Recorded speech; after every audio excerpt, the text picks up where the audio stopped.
ಬಿಸಿ road Punjalkatte ರಾಷ್ಟ್ರೀಯ ಹೆದ್ದಾರಿ ವಿಸ್ತರಣೆಗಾಗಿ ಬಂಟ್ವಾಳದ bypass junction ಬಳಿಯಿಂದ ಜಕ್ರಿಬೆಟ್ಟುವಿನವರೆಗೆ ಎಂಆರ್ಪಿಎಲ್ ಸಂಸ್ಥೆಗೆ ನೀರು ಸರಬರಾಜಾಗುವ ಪೈಪ್ಲೈನ್ ಸ್ಥಳಾಂತರ ಕಾಮಗಾರಿ ನಡೆದಿದ್ದು, ಅಪೂರ್ಣ ಪೈಪ್ಲೈನ್ ಕಾಮಗಾರಿಯಿಂದಾಗಿ ಅಲ್ಲಲ್ಲಿ ದೊಡ್ಡ ಹೊಂಡಗಳನ್ನು ತೋಡಿ ಮುಚ್ಚದೆ ಬಿಟ್ಟು ಅಪಾಯಕ್ಕೆ ಆಹ್ವಾನವನ್ನ ನೀಡಲಾಗಿದೆ. ಕಾಂಕ್ರೀಟ್ ರಸ್ತೆಗಳನ್ನು ತುಂಡರಿಸಿ ಪೈಪ್ಲೈನ್ ಹಾಕಿದ ಬಳಿಕ ರಸ್ತೆ ಪುನರ್ ನಿರ್ಮಿಸಿಕೊಡದೆ ಅರ್ಧದಲ್ಲೇ ಬಿಡಲಾಗಿದೆ. ಇದರಿಂದ ಇಲ್ಲಿನ ಜನರು ತೀವ್ರ ತೊಂದರೆಯನ್ನು ಅನುಭವಿಸುತ್ತಿದ್ದಾರೆ. ಹೊಸ್ಮಾರ್ ಎಂಬಲ್ಲಿ ಪೈಪ್ ಅಳವಡಿಕೆಗಾಗಿ ದೊಡ್ಡ ಹೊಂಡ ತೋಡಲಾಗಿದೆ. ಹೆದ್ದಾರಿಯ ಪಕ್ಕದಲ್ಲೇ ಈ ಹೊಂಡ ಇದ್ದು ಅಪಾಯಕಾರಿಯಾಗಿದೆ.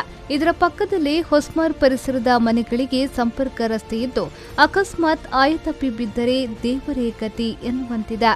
ಇತ್ತೀಚೆಗೆ ನಾಯಿಯೊಂದು ಹೊಂಡದಲ್ಲಿ ಸತ್ತು ಬಿದ್ದು ತೆಗೆಯಲು ಸಾಧ್ಯವಾಗದೆ ದುರ್ವಾಸನೆ ಬೀರುತ್ತಿತ್ತು ಎಂದು ಸ್ಥಳೀಯರು ಆರೋಪಿಸಿದ್ದಾರೆ. ಹೊಂಡ ತೋಡಿ 3 ತಿಂಗಳು ಕಳೆದರೂ ಇನ್ನೂ ಕಾಮಗಾರಿ ಪೂರ್ಣಗೊಳಿಸದೇ ಇರುವ ಬಗ್ಗೆ ಸ್ಥಳೀಯರು ಆಕ್ರೋಶವನ್ನ ವ್ಯಕ್ತಪಡಿಸಿದ್ದಾರೆ.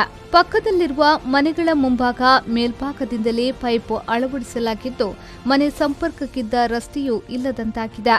ರಾಷ್ಟ್ರೀಯ ಹೆದ್ದಾರಿ ಪಕ್ಕವೇ ಮನೆಯಿದ್ರೂ ಕೂಡ ತಮ್ಮ ಮನೆಯಂಗಳಕ್ಕೆ ವಾಹನಗಳನ್ನು ಕೊಂಡು ಹೋಗಲಾಗದ ಸ್ಥಿತಿ ಇಲ್ಲಿನವರದ್ದು. ಕಾಮಗಾರಿ ಬಳಿಕ ಮನೆ ಸಂಪರ್ಕಕ್ಕೆ ಕಾಂಕ್ರೀಟ್ ರಸ್ತೆ ನಿರ್ಮಿಸಿಕೊಡುವುದಾಗಿ ಭರವಸೆ ನೀಡಿ ಹೇಳಿದವರು ಮತ್ತೆ ಇತ್ತ ಸುಳಿದಿಲ್ಲ. ಅಪೂರ್ಣ ಹಾಗೂ ಅವೈಜ್ಞಾನಿಕ ಕಾಮಗಾರಿಯಿಂದಾಗಿ ಚರಂಡಿ ಇಲ್ಲದೆ ಮಳೆ ನೀರೆಲ್ಲ ಮನೆ ಮುಂದೆ ಸಂಗ್ರಹಗೊಂಡು ಸೊಳ್ಳೆ ಉತ್ಪಾದನೆಗೆ ಅವಕಾಶ ಮಾಡಿಕೊಟ್ಟಂತಿದೆ.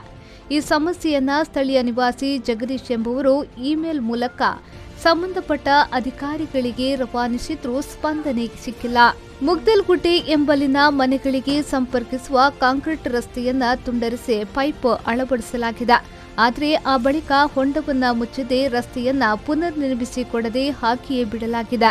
3 ತಿಂಗಳಿಂದ ಇದೇ ಸ್ಥಿತಿ ಇದ್ದು ಈ ಭಾಗದ ಜನರು ಈ ರಸ್ತೆಯ ಮೂಲಕ ಮನೆಗೆ ಹೋಗಲು ಆತಂಕ ಪಡುವಂತಾಗಿದೆ. ಸಂದೀಪ್ ಸಾನ್ಯಾಲ್, ವಿ4 ನ್ಯೂಸ್, ಬಂಟ್ವಾಳ.